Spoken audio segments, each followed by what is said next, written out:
Bienvenidos mis estimados, les saluda Audionovelas Nakano. Este fanfic no me pertenece, es propiedad de Neki_Blomy. La razón de estos videos es que me duele la vista, así que la convertí en audionovela. Estará dividido por capítulos. El enlace estará en el primer comentario y sin nada más que agregar comenzamos. Estrella. Capítulo 3. Registro de observación de Pandora-sama, León, Bruja y viejos males. Pandora lo sabía. Lugunica jamás estaría a salvo sin un sabio que lo guiara. Sin una figura que aportara equilibrio, el reino estaba condenado a la guerra o al desastre. Pero antes de hablar de la guerra civil que estalló un año después de la desaparición de Subaru, retrocedamos unos meses, hasta justo antes del punto de inflexión. 6 meses antes de la guerra.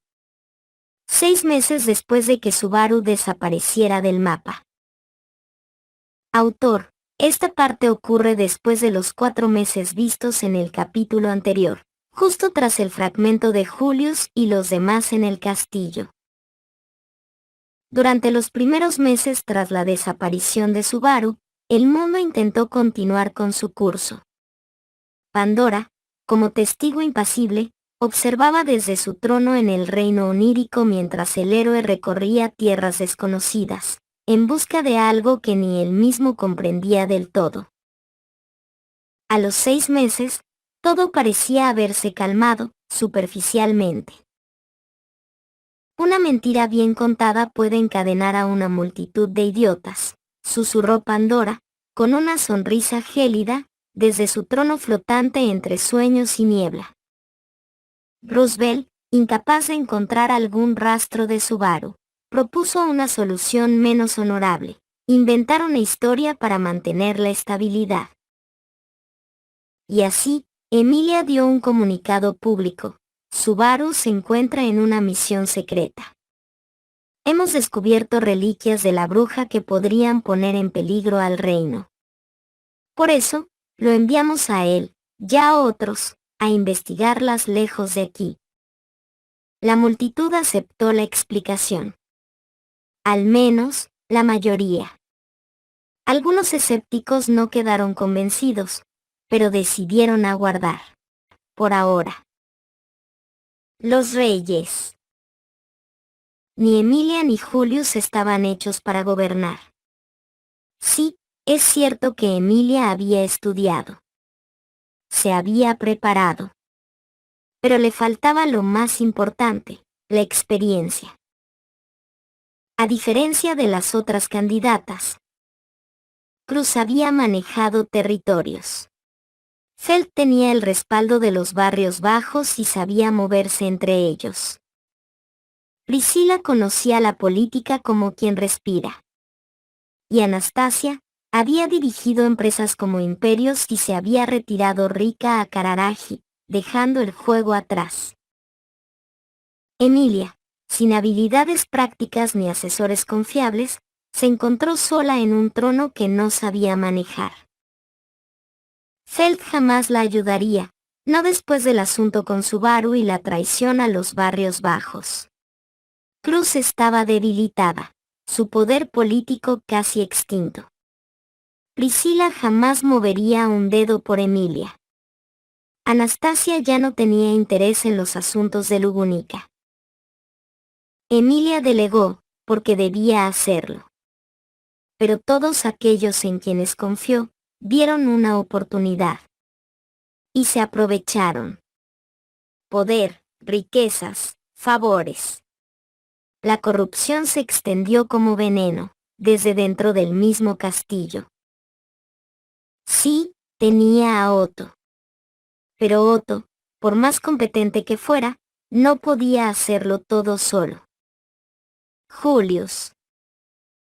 Julius no era mejor. Siempre fue un caballero, no un político, mucho menos un líder. Tras la renuncia de Marqués Marcus al cargo de comandante, Julius asumió el puesto con la solemnidad de quien porta una espada sagrada, pero sin el temple necesario para dirigir un ejército. Tal vez fue el estrés. Tal vez la presión. O tal vez simplemente era su forma de ser.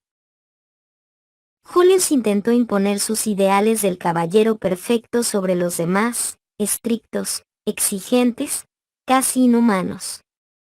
Pero la excelencia que él mismo encarnaba no podía exigirse por decreto. Donde Marquez había inspirado respeto auténtico y lealtad duradera, Julius solo logró obediencia forzada y descontento silencioso. Sus directrices sofocaban más que guiaban. Los veteranos empezaron a abandonar sus puestos. Los más jóvenes obedecían, de cara al público. Pero a espaldas de su comandante, descargaban su frustración sobre los más débiles, plebeyos, semihumanos. Los hostigaban. Abusaban de su autoridad. Y nadie hacía nada para detenerlos. Felt intentó denunciar la situación. Pero los nobles y los mismos caballeros se aseguraron de que sus palabras nunca llegaran a oídos de la reina. Así, poco a poco, las acciones de aquellos que debían proteger el reino, terminaron por quebrar la frágil paz de Lugunica. Quienes debían protegerlo no solo apartan la mirada, también son parte del problema. ¡Qué lástima! Subaru tenía razón sobre ellos, murmuró Pandora, negando con la cabeza. Aunque, claro, ella no era mejor. El legado roto. Uno de los elementos más pesados y peligrosos fue el mismo legado de Subaru. Un plebeyo que, contra todos los pronósticos, se volvió leyenda. Su historia inspiró a muchos, tanto semihumanos como ciudadanos de clase baja quisieron seguir su ejemplo y enlistarse como caballeros. Muchos eran fuertes, valientes, aptos. Y aún así, todos fueron rechazados. Por razones que nunca se dijeron, pero todos sabían. Tú también fuiste un plebeyo, Julius.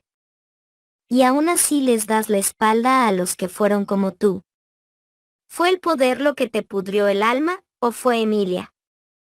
Dijo Pandora, con voz tan suave como cruel. Los nobles. Si se le preguntara a los nobles qué pensaban de Subaru, sus respuestas serían tan duales como el mismo reino. Los de bajo rango lo veneraban. Los de alto rango lo temían. Pero no por su fuerza. Si se tratara de poder, temerían al santo de la espada, no a un simple plebeyo. Lo temían porque Subaru era impredecible. Porque podía prever eventos con apenas un susurro de información. Porque jamás se rendía. Y sobre todo, porque no podían manipularlo. Cuando Emilia fue elegida reina, los nobles sabían que jamás podrían usarla como títere. Porque Subaru estaba allí. Siempre en medio. Siempre alerta. Pero entonces ocurrió lo impensable. Anunció su matrimonio. Y poco después, desapareció. Fue entonces que los buitres alzaron el vuelo. Sin Subaru, Emilia se convirtió en presa fácil. Y el poder, lentamente, comenzó a cambiar de manos. ¿Qué fue de la princesa de los barrios bajos después de la selección real? A pesar de haber perdido la contienda por el trono, Thawk no desapareció del mapa político. Todavía conservaba una importante cuota de poder e influencia, y lo más importante, la lealtad inquebrantable de sus seguidores. Como excandidata al trono, fue nombrada administradora del territorio de Flandes, tomando el mando en ausencia de Reynard, quien residía en la capital al servicio de los nuevos monarcas, y de Enkel, quien había muerto durante la guerra contra el culto de la bruja. Desde entonces, Thawk continuó impulsando sus ideales, reformas reales, atención a los barrios bajos, y una revolución que venía desde abajo. Pero todo eso se vio interrumpido por una noticia inesperada. ¡Qué mierda, hermana mayor! Fue lo único que alcanzó a decir Falk cuando se enteró del compromiso entre Emilia y Julius. Nunca le tuvo aprecio al caballero espiritual. Tampoco odio. Simplemente no le importaba. Para ella, Julius era otro noble más, otro caballero con la nariz en alto. Pero lo que sí la sacudió profundamente fue Subaru. Para Falk, el chico de los ojos malvados era familia. Fue el primero en tratarla como a una igual, no como a una ladrona o a una basura de los barrios bajos. Y, de cierto modo, fue gracias a él que conoció a su caballero. Reynard le confesó una noche que solo fue a los barrios bajos porque se encontró antes con Subaru. Así que, sin quererlo, Subaru le había cambiado la vida, le devolvió a su abuelo. Le dio un propósito. Y la acompañó incontables veces, siempre dispuesto a ayudar. Cuando comenzó la ceremonia, aquella noche, hace 6 meses, el verdadero inicio de esta historia, Falk tenía una corazonada. Esperaba que Subaru apareciera. Que irrumpiera por las puertas como aquel primer día en la selección real. Demonios, hasta se imaginaba que traería un ejército, como cuando conquistó la capital de Boyachia. Y si no lo hacía él, Felt misma lo habría respaldado sin dudarlo. Aquella noche, se encontraba reunida con las demás excandidatas. Anastasia no estaba, pero Priscila y Cruz sí. Las 3 esperaban lo mismo, un alboroto. Algo. Pero no pasó nada. Qué decepcionante, esto fue una pérdida de tiempo, dijo Priscila con desdén, dándose media vuelta. Muy distinta fue la reacción de Cruz y Falk. Ellas no estaban decepcionadas, sino preocupadas. Porque sabían que el silencio de Subaru no era una elección cualquiera. No fue hasta que vieron al chico tigre, Garfield, que obtuvieron una respuesta. El capitán se fue, dijo Garfield, sin rodeos. No sé a dónde, ni con quién. Pero aceptó las cosas, y simplemente se fue. Un año después, punto de inflexión. Ya había pasado un año desde aquella fiesta. Desde la desaparición de Subaru. Felt simplemente siguió adelante, trabajando como siempre. Pero algo estaba mal. Cada vez llegaban más quejas, abuso de poder, maltratos, hostigamiento. El cambio, lo sabía, no llegaba de la noche a la mañana, y costaba. Pero parecía que todo empeoraba a pasos agigantados. Intentó advertírselo a Emilia. Quiso hablar, enviar cartas, mensajes, quejas formales. Pero todo era en vano. Las protestas también crecían en el territorio, y más aún por las acusaciones en torno al héroe desaparecido. Claro, el comunicado oficial de Emilia calmó las aguas, de momento. Pero Falk sabía que no era más que un vendaje sobre una herida profunda. ¿Y esa cara, Felt-chan?, preguntó Meili con una sonrisa torcida. La ex asesina y domadora de bestias mágicas era ahora su guardaespaldas personal. Pero la tranquilidad no duraría. Las protestas se intensificaron. Y Falk decidió actuar. Eso le valió la aprobación de la clase baja y el odio de la nobleza. ¿Y Meili? Tras los eventos en la Torre de Pléyades, Emilia negoció con los sabios. A cambio de absolución, Meili serviría como guía y guardaespaldas para magos y eruditos que quisieran estudiar la torre. Así fue, hasta la muerte de Satella. Luego de eso, Meili fue transferida a la facción de Faud como representante oficial, o al menos, eso dijo Otto. Una mentira elegante para mantenerla alejada de la mansión, y lejos del amorío secreto entre Julius y Emilia. Meili jamás lo supo, no hasta el anuncio oficial. Pero aún así, se quedó con Faud. Y siguió trabajando para ella. Pristella. Todo esto es una farsa completa, murmuró Faud, mirando por la ventana del carruaje. Ella y sus seguidores se dirigían a Pristella. Era el primer aniversario del ataque del culto de la bruja. La ciudad había sido completamente reconstruida, y todas las excandidatas fueron invitadas junto a sus respectivas facciones. Aunque la atención estaba, sin duda, centrada en una sola persona, el héroe del discurso. Me pregunto qué excusa inventarán esta vez para explicar por qué Oni-san no va a asistir, comentó Meili con un suspiro burlón. Esto es una mierda, fue todo lo que respondió Faud. Desde la distancia, Pandora las observaba en silencio.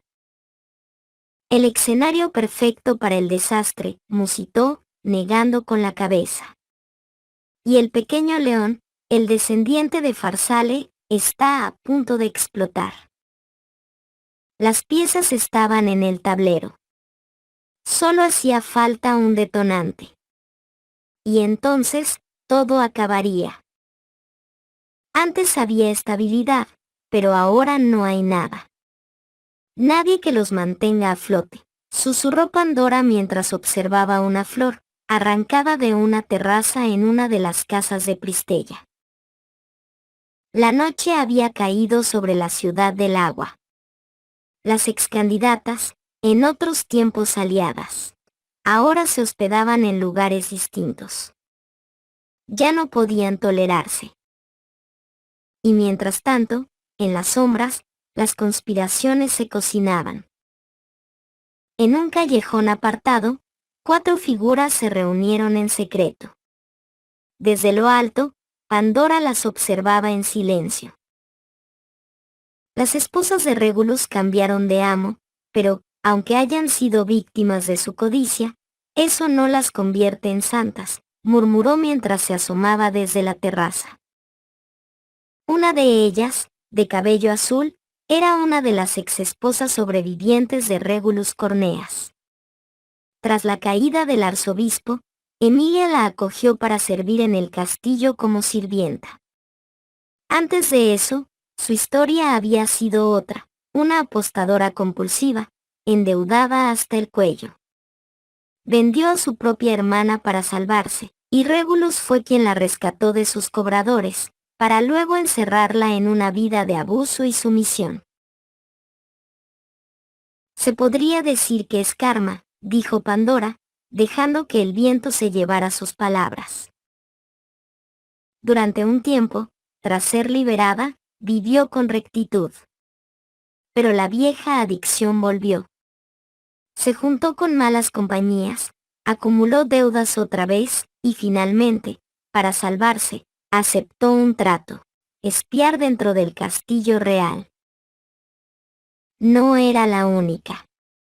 Muchas de las exesposas trabajaban ahora como sirvientas de Emilia. Y no todas eran leales. Las otras 3 personas en la reunión, 2 periodistas que recorrían Lugunica difundiendo noticias y críticas contra la política imperial, y un semihumano lagarto llamado Zane, líder de una de las bandas más radicales de su especie. ¿Es verdad que Subaru-sama no asistirá al primer aniversario de la batalla de Pristella?, preguntó uno de los periodistas. Subaru-sama está muerto, respondió la sirvienta, con la voz baja pero firme. ¿Qué pruebas tienes?, intervino Zane, sus ojos brillando con sospecha. Sé que los contratos entre un espíritu y su maestro no se rompen fácilmente. Y escuché que Beatrice-sama, la antigua compañera de Subaru-sama, hizo un nuevo contrato con Petra Leite. Dicen que el vínculo se rompió desde el día en que él desapareció. Y, a veces las escucho llorar en las noches. Dicen su nombre. Una y otra vez. Creo que todo apunta a lo mismo. La sirvienta azul bajó la mirada. Zane sacó una pequeña bolsa con monedas. Se la entregó sin decir palabra, y se retiró junto a los periodistas. Solo se necesita un rumor para comenzar una desgracia, dijo Pandora, cerrando los ojos. La flor en su mano se marchitó lentamente, pétalo a pétalo. El desastre estaba en marcha. A la mañana siguiente, el sol se alzó sobre Pristella, pero su luz no trajo paz.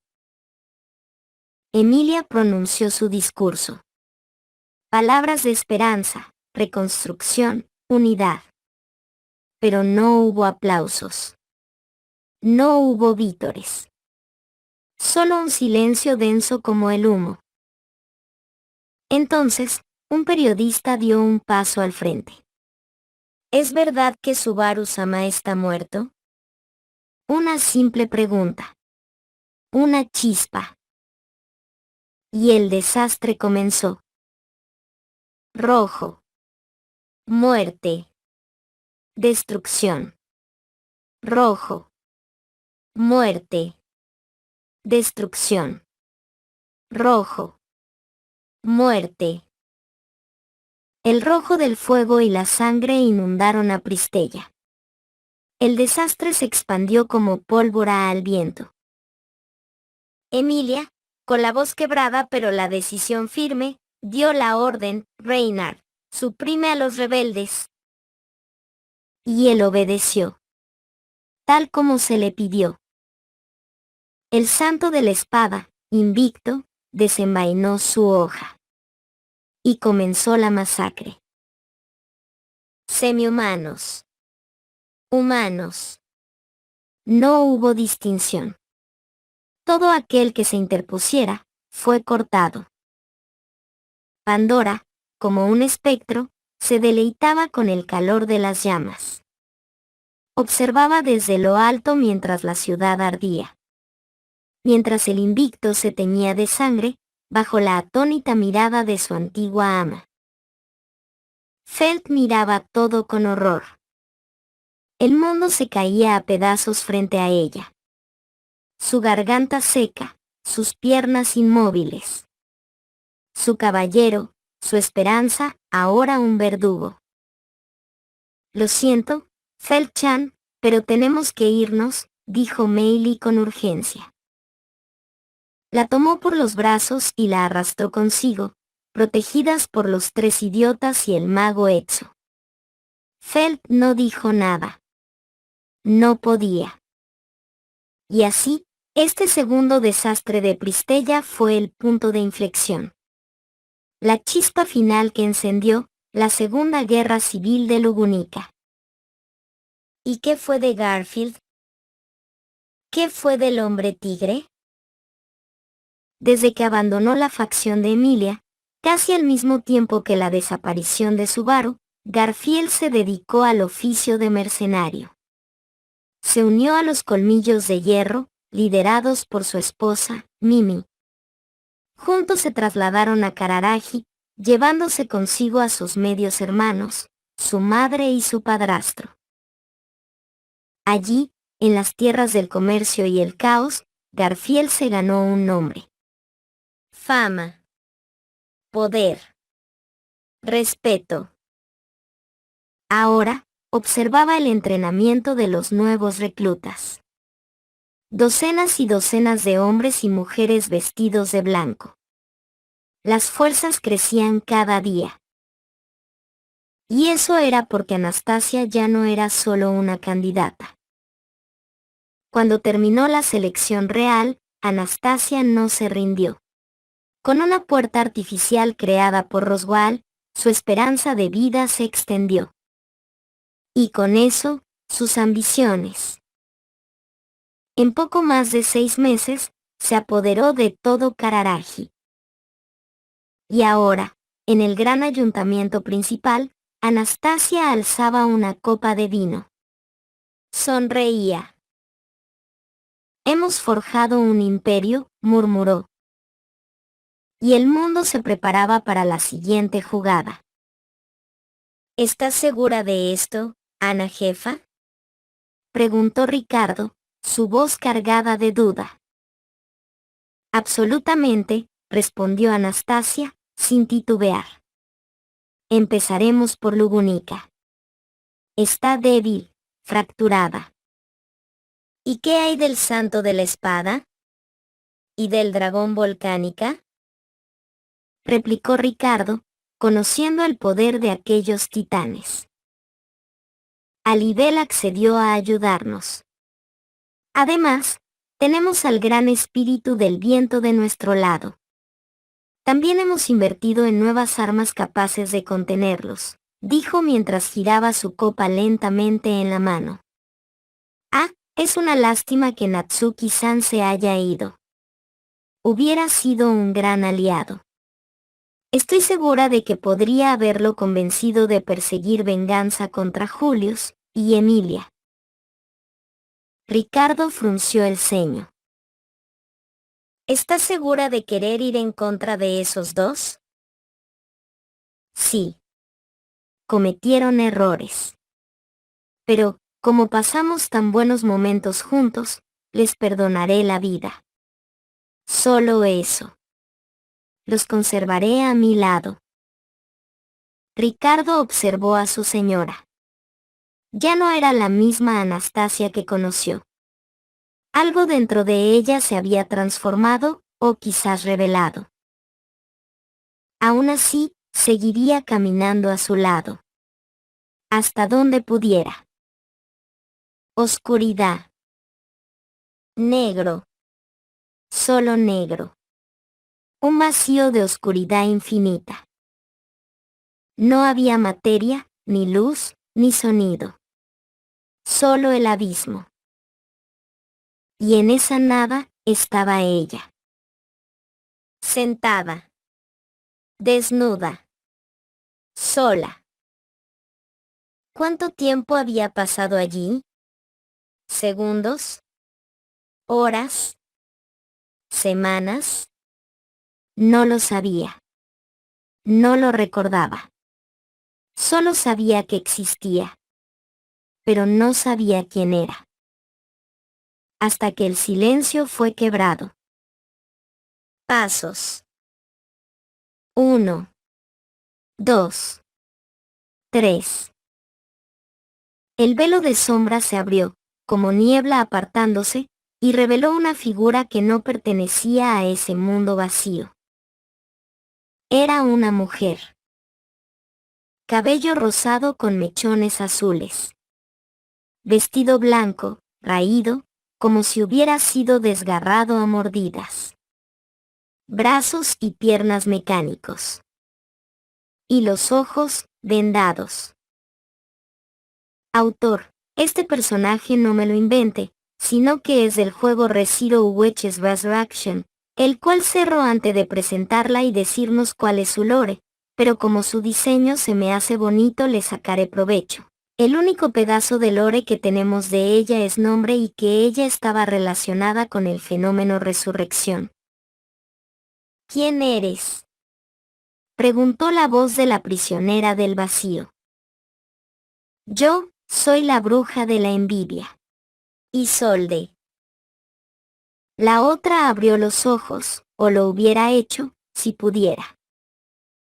Eso es imposible. Satella es la bruja de la envidia. La mujer rió con suavidad. Ja, ciertamente. Ella es mi sucesora. Yo soy la bruja anterior a ella. ¿O acaso pensabas que solo había existido una bruja de la envidia? Silencio. La verdad se instaló como un cuchillo. Si eres anterior a Satella, deberías estar muerta, o sellada, o atrapada en este lugar, como yo. Isolde sonrió. Sus labios no mostraban crueldad, pero tampoco misericordia. Exactamente. Y ahora, te he encontrado. Porque tú, querida mía, eres clave para lo que viene. ¿Qué yo qué? Susurró ella, aún confundida. Sí, respondió Isolde, con una sonrisa torcida. Además de ser la bruja de la envidia, también me conocían como la bruja de la resurrección. Podía devolver a los muertos a la vida. ¿Qué? Murmuró, incrédula. Sí. Hubo una bruja de la codicia en mi generación. Robó mi poder y lo convirtió en magia. Si no me equivoco, lo llamó Sacramento del Rey Inmortal, explicó Isolde mientras acariciaba sus cabellos rosados con dedos mecánicos. ¿Y por qué me has traído aquí? Preguntó ella con creciente temor. Simple. Para devolverte a la vida, dijo la bruja con absoluta naturalidad. ¿Y por qué harías algo como eso? ¿Qué tengo yo de especial para merecer esta oportunidad? Isolde rió, una carcajada descarada y vacía de compasión.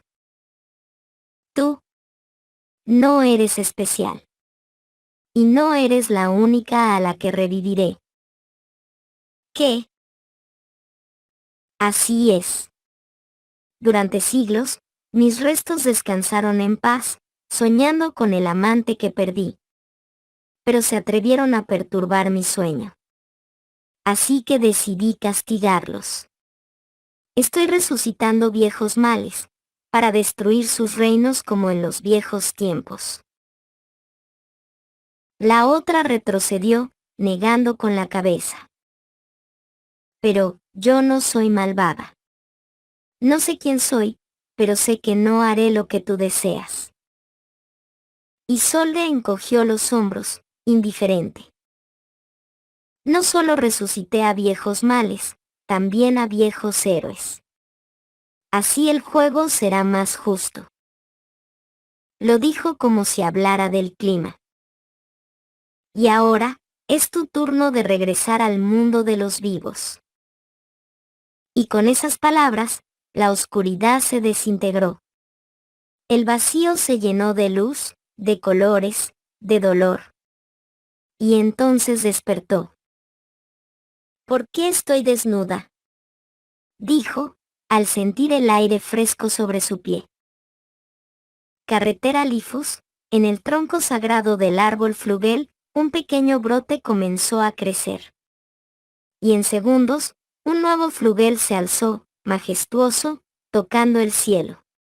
A su lado, emergiendo del suelo como un espectro, apareció una figura blanca, colosal. La ballena blanca. Raa, su rugido hizo temblar la tierra. Había vuelto. Por venganza. No muy lejos, un hombre flaco, de cabello verde, se incorporó lentamente, desorientado. Emilia Samá. Maestro Flugel, dijo el espíritu con nombre de estrella. Había regresado también. En unas antiguas ruinas, donde años atrás se llevó a cabo una ejecución pública, una figura femenina apareció de pie. Sus ojos amatista brillaban bajo los vendajes. Emilia. Guess, susurró, con un tono que mezclaba odio y pesar. Capital de Boyachia. Entre los escombros de lo que fue una ciudad destruida por la bruja, un feroz hombre lobo abrió los ojos. Natsuki Subaru. Rugió con rabia contenida. Subaru. cazador y presa se reencontrarían pronto. Y en otro rincón de esa misma ciudad, una mujer parecida a Echidna despertó entre la bruma. Sonrió con satisfacción. Interesante. Así, en un mundo que no estaba preparado, viejos males y antiguos héroes regresaron de la muerte. Y con ellos, el equilibrio fue roto. Torre de las Pléyades. Sí, sí, podemos volver a saciarnos con manjares. Un verdadero banquete, un festín gourmet, exclamó Leiva Tenkaitos, despertando con una sonrisa delirante en el rostro, dentro de los oscuros pasillos de la torre. Pero no tuvo tiempo de girarse cuando una voz, seca, hastiada, se oyó a sus espaldas. Eres un insecto molesto. Y entonces fue partido en dos. No vio el filo, no vio el golpe. Solo la oscuridad. TCH. ¿A dónde se fue Volcánica? Murmuró un hombre pelirrojo, con un parche sobre el ojo y un andar relajado, avanzando por la torre como si paseara por una vieja taberna. Bueno, esto ya no es como lo recordaba, pero vamos a buscar algo para beber. Sin prestar atención al cadáver del arzobispo de la Gula, siguió su camino, silbando una melodía antigua. En otra parte del mundo, una serpiente negra abrió los ojos. Con un solo movimiento, arrasó bosques enteros, incluyendo el bosque sagrado donde alguna vez vivieron los elfos. Un rugido sin sonido, pero cargado de veneno, se alzó al cielo. Santuario.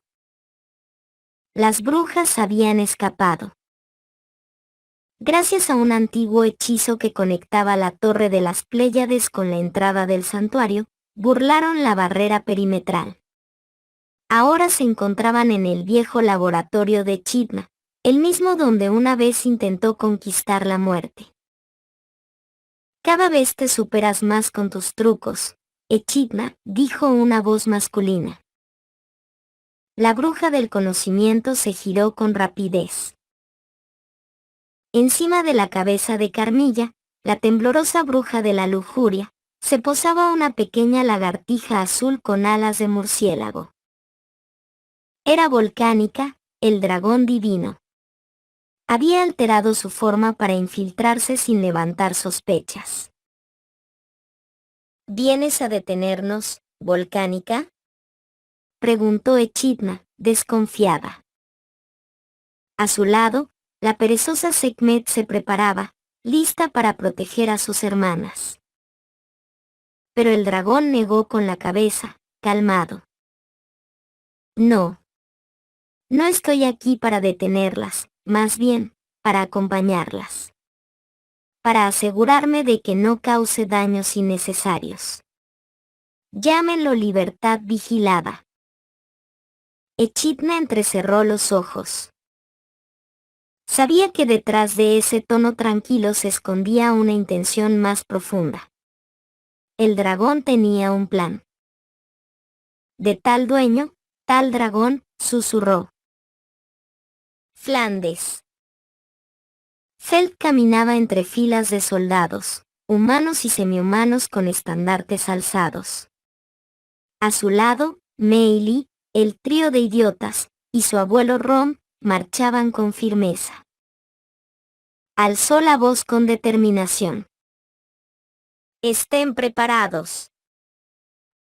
Este es el comienzo de la guerra. Este país, esta nación y sus gobernantes, están podridos. Destruiremos este sistema, lo derribaremos por la fuerza. No pediremos permiso, y eso nos convertirá en enemigos. Pero a partir de hoy, seremos la Garra Blanca. La garra que desafía el poder corrompido y lucha por una nueva justicia. Su grito fue respondido por el rugido de cientos. Una revolución había comenzado. Mientras sus seguidores alzaban sus estandartes, El mundo se puso de cabeza. Viejos y nuevos males. Héroes de antaño y héroes modernos. Una lucha de poder, ambición y venganza. La Garra Blanca, que busca justicia y romper el orden establecido. El Colmillo de Hierro, que pretende devorar al mundo por la ambición de su señora. Los Muertos, que reclaman una segunda oportunidad. Las Brujas, que buscan retribución por siglos de odio. Y los héroes, que han llegado a la Tierra del Invierno, guiados por destinos aún ocultos. Eso, y mucho más, en las historias que están por venir. Eso es todo por este video, muchas gracias por ver, den like y suscríbanse, nos vemos en el siguiente video.